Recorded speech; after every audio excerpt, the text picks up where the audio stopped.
लड़की बाज पड़ोसी। ये हैं मिस्टर मनसुख। उम्र 60 साल। वैसे तो इनकी उम्र है राम नाम जपने की, पर मनसुख दिन रात अलग अलग लड़कियों का नाम जपते रहते हैं। अरे लड़की, सुन तो, तेरा नंबर क्या है? अंकल, अभी तो आपका नंबर है, अर्थी बुक कर लो अपने लिए। अरे अभी तो मैं जवान हूँ लड़की, सफेद बालों पे मत जा। मनसुख राम को लड़कियां छेड़ने की गलत आदत थी।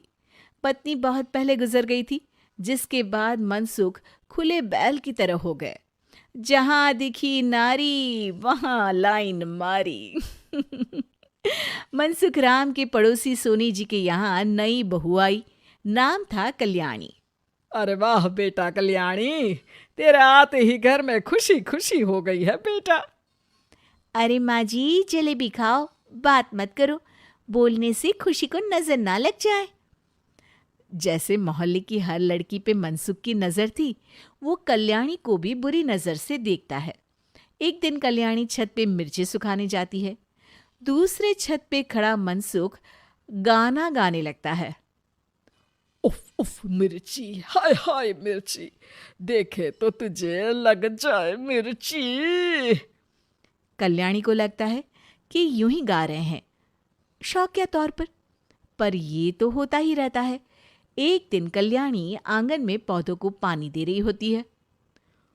फूल हूँ गुलाब का, चमेली का न समझना, आशिक हूँ मैं आपका, सहेली का न समझना।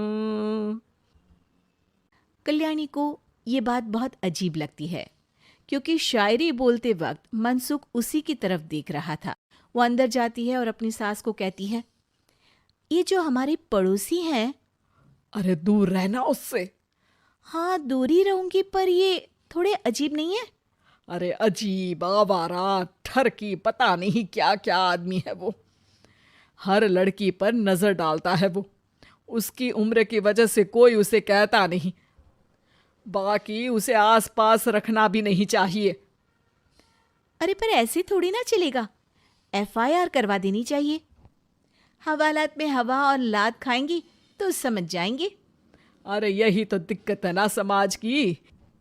जिसके साथ दिक्कत होती है उसको भी समाज गुनहगार समझता है। लड़की अगर बोल दे कि फलाने ने मुझे छेड़ा है, तो कुछ लोग तो ये कहने लगते हैं कि लड़की की भी रजामंदी होगी ही। ये तो है, पर कुछ तो करना ही पड़ेगा। नहीं बेटा, कुछ मत कर। जबरदस्ती हम किसी से लड़ेंगे नहीं। हमारा परिवार इज्जतदार परिवार है। कीचड़ में जाएंगे तो हम भी तो गंदे हो जाएंगे ना। लेकिन सासू माँ, कीचड़ में जाए बिना गंदगी कैसे साफ होगी? अरे बेटा, मैं तो यही कहूंगी कि तू नई बहू है, अपना रुतबा बना बाकी औरतों में। अपनी समझदारी से, अपने काम से इन चक्करों में मत पड़ बेटा। बहू सास की बात ना चाहते हुए भी मान लेती है। और कई ऐसे मौके आते हैं जब मनसुख बहू पर उल्टे कमेंट्स करता है। जैसे एक दिन जब बहू छत पर सफाई कर रही होती है, तो मनसुख छत पे आकर गाना गाने लगता है। तेरा ध्यान किधर है, तेरा हीरो इधर है, तेरा हीरो इधर है। मेरा ध्यान तो आपकी हरकतों पे ही है, थोड़ा आप भी ध्यान दो कि क्या कर रहे हो आप। अरे बहुत तीखी हो और मुझे मिर्ची पसंद भी है। अरे वाह। बुढ़ाओ कहीं के। बहू वापस अपने कमरे में नीचे चली जाती है। वो किसी को बताती नहीं है कि आज मनसुख ने उसे क्या कहा, ताकि घर में टेंशन ना हो। एक दिन बहू घर के बाहर रोड पर ठेले वाले से सब्जी खरीदने जाती है। भैया, प्याज के भाव कम करो ना, बिना प्याज काटे ही रुला दोगे वरना। तभी बहू की नजर मनसुख पर पड़ती है, जो वहां से गुजर रही एक लड़की को देखकर कहता है, शीशी भरी गुलाब की, पत्थर पे फोड़ दूं, तेरे लिए तो जाने मन जीना भी छोड़ दूं। लड़की सहम जाती है। उसकी उम्र शायद 18-19 साल की रही होगी।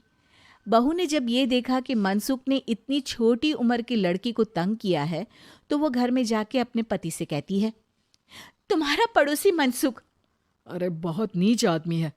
अरे कुछ करते क्यों नहीं उसका? अरे मैं क्या करूं? पड़ोस में गंदगी है, हटानी तो पड़ेगी ना। मेरा साथ दोगे? दूंगा, लेकिन करना क्या है? हम फंसेंगे तो नहीं ना?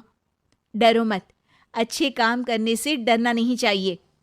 उस दिन कल्याणी अच्छे से तैयार होती है और मनसुख के घर जाती है। अरे वाह, आज तो घर में चांद उतर आया है। आपकी शायरी, आपके गाने मुझे यहाँ खींच लाए। शाम को मेरे पति और सास घर पर नहीं रहेंगे। आप मेरे घर आ सकते हैं चाय पीने।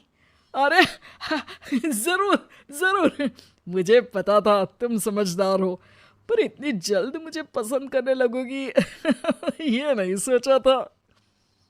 चाय पे इंतजार रहेगा। मनसुख शाम को कल्याणी के घर चला जाता है। आप बेडरूम में बैठिए, वहां चाय पियेंगे। अरे वाह, बेडरूम में चाय मनसुख हंसता हुआ बेडरूम में जाता है और वहां का नजारा देख के घबरा जाता है। वहां पर मोहल्ले की वो सारी लड़कियां खड़ी हैं जिनको आज तक मनसुख ने छेड़ा था। कल्याणी भी बेडरूम में जाके दरवाजा अंदर से बंद कर लेती है। अब बेडरूम से सिर्फ डम डम डिशुम डिशुम की आवाज आती है और बीच बीच में मनसुख की चीखें भी सुनाई देती हैं।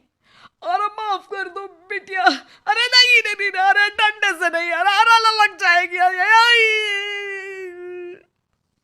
बेडरूम का दरवाजा खुलता है और मनसुख की हालत एक लुटे फटे कौवे जैसी हो जाती है। किए की सजा तो मिलनी ही थी आपको, लेकिन आपकी और आपसे ज्यादा हमारी इज्जत का भी ख्याल रखना था। इसलिए इस बार शांति से धर धर के धर ना किया हमने आपकी। अगर जरूरत पड़ी तो बाहर जुलूस भी निकाल सकते हैं। आप ऐसी गलती नहीं करूंगा, मुझे माफ कर दो। बहू मनसुख को बाहर छोड़ने जाती है। मनसुख अपने घर की तरफ बढ़ता है। वैसे आपको चाय कैसी लगी? मनसुख अपने दुखते गाल पे हाथ रख के कहता है, कड़क